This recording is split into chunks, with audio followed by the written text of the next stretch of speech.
प्रिय भाई बहनों, आज जिस प्रदेश की धरती में हम खड़े होकर के आपके लिए कुछ कहना चाहते हैं, उस प्रदेश का एक ऐतिहासिक दिवस है। आज मध्य प्रदेश के गठन की स्वर्ण जयंती मनाई जा रही है। ऐसे अवसर पर एक ऐतिहासिक धरती में खड़े होकर के मैं एक ऐतिहासिक संदेश आपके लिए देना चाहता हूँ। जिस धरती में हम खड़े हैं उसको आज सारी दुनिया में लोग उस जगह से परिचित हैं, अंतर्राष्ट्रीय जगह है, विश्व ख्याति प्राप्त जगह बांधवगढ़ की धरती में खड़े होकर मैं अपने भाई बहनों को कुछ कहना चाहता हूं। इस धरती का एक अलग ही महत्व है। इतिहास के पन्नों में इसको सच्चाई को थोड़ा दबाया गया है, छिपाया गया है, लेकिन सच्चाई ये है कि जब मैं आज 2005 में इस बांधवगढ़ की धरती में खड़ा हूं, तो आज के हजारों साल पहले ये धरती यहाँ के मूल निवासियों के सत्ता के अधीन होती थी। ये बांधवगढ़ के नाम से गद्दी जानी जाती थी, जहाँ 550 वर्ष तक लोधी राजाओं ने यहाँ राज किया था। 1212 के पास इस पर हमला हुआ, धोखे से गद्दी छिन गई। गद्दी ही नहीं छिन गई, पूरा इतिहास ओझल हो गया।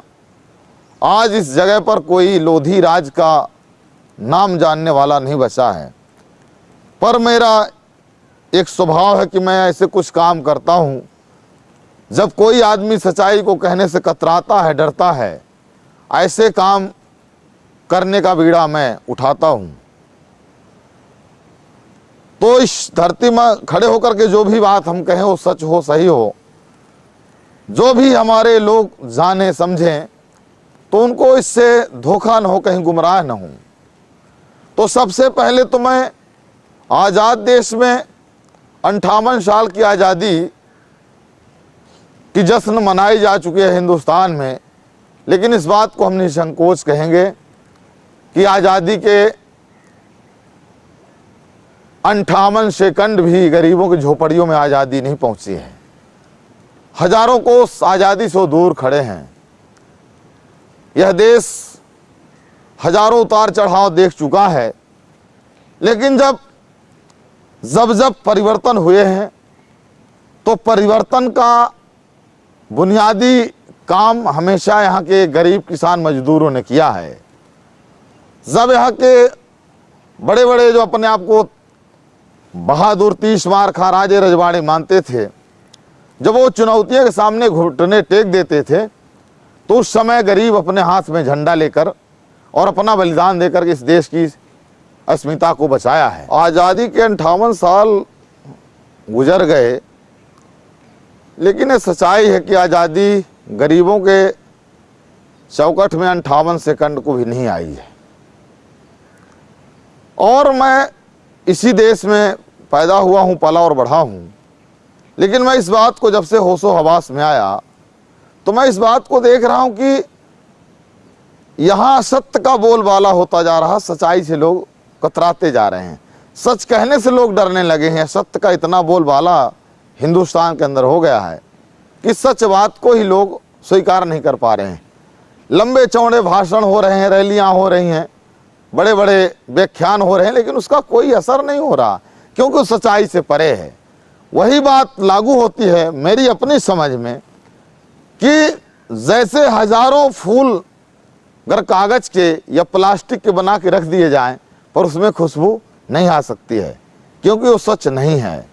तो इस देश के अंदर जो ये बनावटी आचरण हो रहा, सॉन्ग रचा जा रहा, नकली बातें की जा रही हैं, सच्चाई को स्वीकार करने को लोग तैयार नहीं हैं। बड़े अफसोस की बात कि बड़े बड़े विद्वान, IAS, IPS, डॉक्टर, इंजीनियर, ऐसे लोग असत्य के पीछे दौड़ लगा रहे हैं। उनको असत्य को जितना स्वांग रचने में, उसको सजाने संवारने में मजा आता है, उससे ज्यादा वो सच से परहेज करते हैं। जैसे मेरा अपना मत है और मैं कहता हूं इस बात को हमेशा कि जब तक इस देश में इंसान को इंसान नहीं माना जाएगा तब तक उसके लिए कोई योजना कामगार नहीं हो सकती है, कारगर नहीं हो सकती है। कोई भी योजना बनाई जाती है इंसान के लिए बनाई जाती है, जानवरों के लिए नहीं बनाई जाती है। कोई भी बजट आता है इंसान के लिए आता है आज़ाद देश में, सरकारों में। लेकिन यहाँ हम देखते हैं कि पढ़े लिखे लोगों से जब हमने तर्क किया कि भाई इस देश के अंदर वो जाति व्यवस्था और वर्ण व्यवस्था है, सबसे बड़ा विनाश का कारण इस देश के लिए यही है। क्या इस सच से मुकर जाओगे कि इस देश के अंदर मुट्ठी भर अंग्रेज विदेश से आए और हमारे ऊपर सैकड़ों साल हमारे सीने में बैठ के राज किया? क्यों किया? शक आए, मुगल आए, हूण आए, क्यों उनने राज किया? मुट्ठी भर लोग आए विदेशों से, हमको रावंत के कुचल के कई हजार ऊंट घोड़ों में सोना चांदी जवाहरात लूट के ले गए। क्यों ले गए? इसलिए ले गए कि हम सच से काफी दूर जीने वाले लोग थे। हजारों लोग एक जगह बैठे हुए होते थे, लेकिन उसमें 10 लोग ही लड़ाई का काम करते थे, बाकी लोग गुलामी सेवा चाकरी की उनकी जिम्मेदारी थी। और जब दुश्मनों ने देखा कि हैं तो हजारों लोग लेकिन लड़ने वाले इसमें मुट्ठी भर लोग हैं, बाकी ये गुलाम है, चाकरी करने वाले लोग हैं, ये दास्ता की जिंदगी जीने वाले लोग हैं, हथियार उठाने वाले लोग नहीं हैं, इसका लाभ लेकर विदेश से आए हुए लोगों ने हमारे ऊपर शासन सत्ता किया। सैकड़ों साल, हजारों साल हमारा देश गुलाम रहा। लेकिन आजादी के बाद जब संघर्ष छिड़ा, जंग गहराई, जब यहाँ के लोग लड़खड़ा गए 1857 में आज़ादी की जंग छिड़ी, भारत की आज़ादी की। और वह जंग को लड़ने वाले कौन लोग थे? जो यहाँ के बड़े बड़े अपने आप को राजा महाराजा धुरंधर योद्धा मानते थे, ये सारे लोग अंग्रेजों के पीछे लग्गू बन के अपने स्वार्थ की रोटियां सेक रहे थे। 1857 की पहली आज़ादी का बिगुल वीरांगना रानी अवंतीबाई लोधी ने, आपके जिस जगह में हम खड़े हैं उसके बगल से थोड़ी दूर में डिंडोरी मंडला है, इसी जिले से उनने आज़ादी का बिगुल बजाया था। आज़ादी का संघर्ष छेड़ा था, 1857 की क्रांति का बिगुल बजाया था। उधर झांसी की रानी लक्ष्मीबाई ने भी झांसी से शंखनाद किया था। लेकिन यहाँ के जो छोटे मोटे राजे महाराजे थे, बेचारे आदिवासी पिछड़े, उन लोगों ने इस आज़ादी की जंग को अपने हाथ में संभाला और लड़ाई छेड़ा। लेकिन दुर्भाग्य की बात है और बड़ी शर्मनाक बात, अफसोस का विषय है कि जो यहाँ के लोग ताकतवर लोग थे, राजे महाराजे, बड़ी बड़ी स्टेटें थी उनके पास, उन लोगों ने इस आज़ादी के आंदोलन को, क्रांति को कुचल दिया। अंग्रेजों से मिलकर के देश के आज़ादी की लड़ाई को धोखा दे दिया। 1857 की लड़ाई जब रानी अवंतीबाई लोधी ने छेड़ा था, उस समय आदिवासी राजा, बामनगढ़ के राजा शंकर शाह, रघुनाथ शाह, बाप बेटे उस लड़ाई को अपनी स्वीकारोक्ति दी थी कि ये सच की लड़ाई, आज़ादी की लड़ाई सही है, हम आपके साथ हैं। लेकिन दूसरी तरफ जब हम देखें कि 1857 में आज़ादी की जंग छिड़ी, रानी अवंतीबाई लोधी की इस लड़ाई में जब राजा शंकर शाह, युवराज रघुनाथ शाह ने हाथ बटाया, सहयोग देने का वचन दिया, तो अंग्रेजों ने उनको धोखे से गिरफ्तार किया और जबलपुर में उनको गिरफ्तार करके ले गए। उनके ऊपर 2-4 दिन औपचारिक कार्यवाही चली अदालत की और उनसे शर्त होती रही कि रानी अवंतीबाई लोधी ने जो ये आज़ादी का बिगुल बजाया है, इस राग में तुम राग मत मिलाओ, अवंतीबाई लोधी से अलग हो जाओ, तुम्हें जो इनाम में चाहिए वो हमसे मुँहमांगा ले लो, लेकिन रानी अवंतीबाई लोधी का अगर साथ दोगे तो तुम्हें हम तोप से बांध करके उड़ा देंगे। बाप और बेटों का बयान था आदिवासी राजाओं का। बामनगढ़ के राजा थे, वो कोई मामूली रियासत नहीं थी। बामनगढ़ में छत्तीसगढ़ से लेकर बैतूल, होशंगाबाद और इधर उत्तर प्रदेश के बॉर्डर तक ही राज था आदिवासियों का। बामनगढ़ के नरेशों ने ये जवाब दिया था अंग्रेज़ों को कि एक बार नहीं, हम 100 बार तोप में तो उड़ सकते हैं, लेकिन अपने बहन के साथ गद्दारी नहीं कर सकते। और 18 सितंबर को एल्गिन चौराहे में उनको जब तोप से बाप बेटों को बांध के उड़ाया गया था, सामने हरे घास का मैदान था। जब दोनों बाप बेटों को उड़ाया गया तोप से तो पूरा मैदान ऐसे लगा था जैसे केसर बिछ गया हो, पूरे मैदान में चिथड़े उड़ गए। इस देश की आज़ादी के लिए आदिवासियों ने बलिदान कर दिया। आदिवासी कोई नंगे भूखे नहीं थे। 1163 साल गोंडवाना में आदिवासियों ने राज्य किया है। उस राज्य के राजाओं ने देश की आज़ादी के लिए अपने जीवन का बलिदान कर दिया।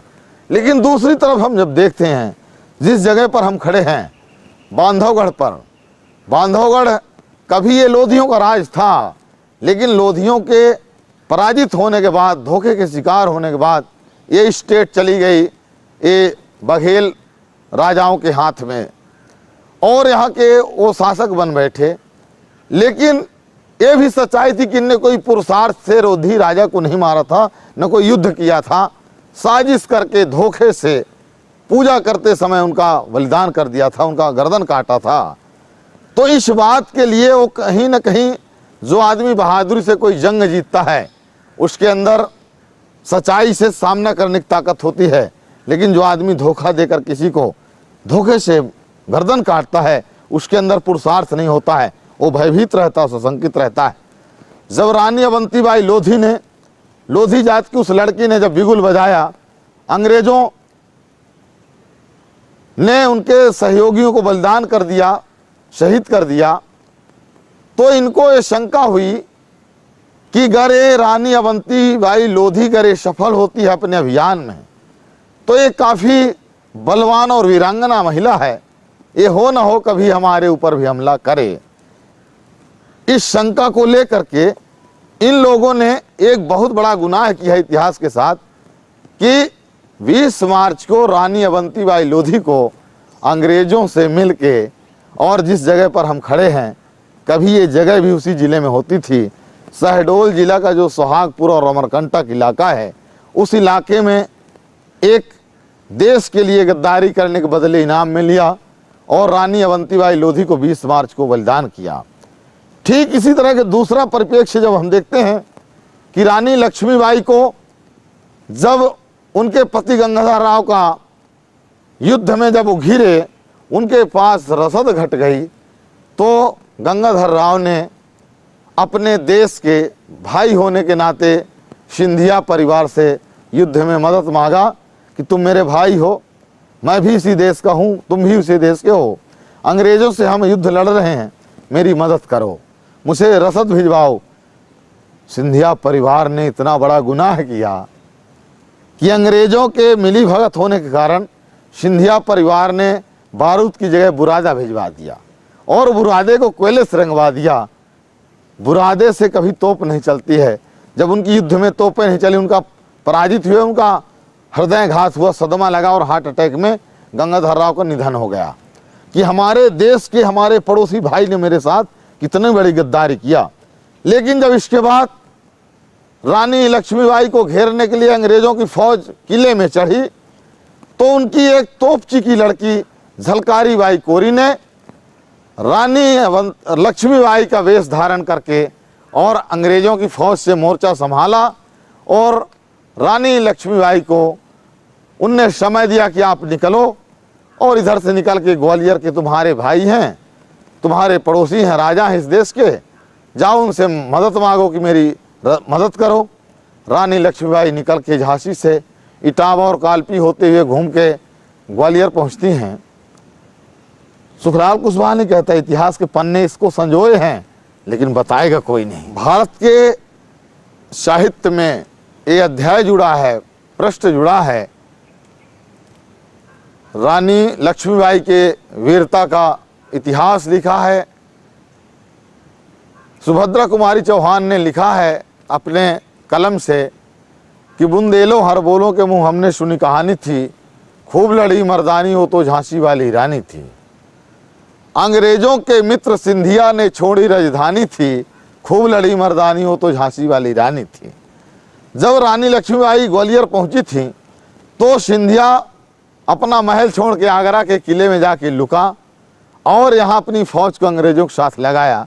जब लक्ष्मीबाई को ये लगा कि अब हम घिर गए, अब हमारी मदद कोई नहीं करेगा, तो इस देश की माँ बहनें जो भी वीरांगना थी, युद्ध लड़ती थी, वो अपने जीते जी अंग्रेजों के हाथ में नहीं जाना चाहती थी, क्योंकि अंग्रेज लोग उनके साथ बड़ा अत्याचार व्यवचार करते थे। तो जब वो जानती थी कि अब हम पराजित हो गए, घिर गए, तो अपना वो जौहर कर लेती थी अपने आप को बचाने के लिए।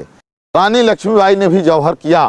किला से निकल के एक झोपड़ी मिली, गंगाराम एक नाम का बेचारा झोपड़ी में रहता था, उसके झोपड़ी में घुस के उनने जौहर किया किला के बगल में।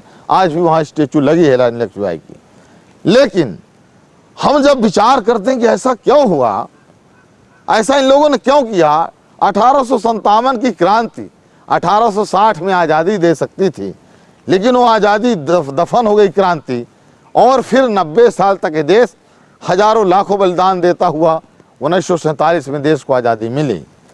और आज़ादी मिलते समय जब ये राजे रजवाड़े अंग्रेजों से मिली भगत कर रहे थे, तो इस देश के अंदर जब आज़ादी का आंदोलन चला, तो उस आज़ादी के आंदोलन में जो राष्ट्र के नायक थे, जो बलिदानी लोग थे, वीर योद्धा लोग थे, उनने एक आज़ाद हिंद फौज बना करके अपने जीवन की आहुतियाँ देना शुरू किया।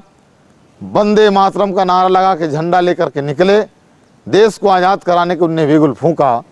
और जब ये बात बनती नज़र नहीं आई, तो बीच में महात्मा गांधी ने भी उसमें अपना योगदान किया कि उनने इस आंदोलन को कुछ खास लोगों में नहीं रहने दिया, बल्कि उसको जन आंदोलन बना दिया। और अंग्रेजों ने इस बात को समझ लिया कि जब इस देश का भूखा नंगा फटे हाल आदिवासी मजदूर भी तिरंगा झंडा लेकर के भारत छोड़ो अंग्रेजों का नारा लगा रहा है, तो उनको अब लगा कि अब ये आंदोलन बुनियादी हो गया है, इसकी घुसपैठ जड़ तक हो गई है, अब इस देश को हमें छोड़ के जाना पड़ेगा। 15 अगस्त 1947 को इस देश को आज़ादी मिली। लेकिन इस बात को कहते हुए हमें कोई संकोच नहीं होता है, बड़ा अफसोस है कि जिन भूखे लोगों ने तिरंगा झंडा लेकर के भारत माता का उद्घोष करते हुए सीने में गोली खाई, वंदे मातरम का नारा लगा के फांसी में लटक गए। और उस समय लोगों ने कहा था, हमारे इस देश के जो रहनुमा लोग थे, उनने कहा था चलो आओ लड़ें, देश को आज़ाद कराएं। जब देश आज़ाद होगा, ना रहेगा छुआछूत, ना रहेगा ऊंच नीच, ना रहेगा जाति धर्म का भेदभाव, हम सब मिल करके भाई भाई की तरह रहेंगे। जिसके जितनी योग्यता क्षमता होगी उसको उतना विकास का अवसर दिया जाएगा। लेकिन संकोच नहीं होता इस बात को कहने से कि जिस दिन देश आज़ाद हुआ, शुरू हुआ जातिवाद का नंगा खेल।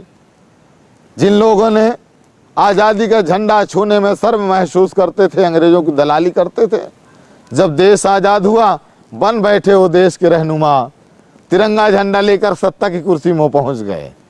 और फिर शुरू हुआ नंगा नाच अन्याय का, शोषण का, धोखा का। और उसी अन्याय, शोषण, धोखे के शिकार होकर आज़ादी के 58 साल इस देश के जो मूल निवासी हैं, गरीब हैं, जिनने आहुति देकर देश को आज़ाद कराया था, उनके लिए बेईमानी साबित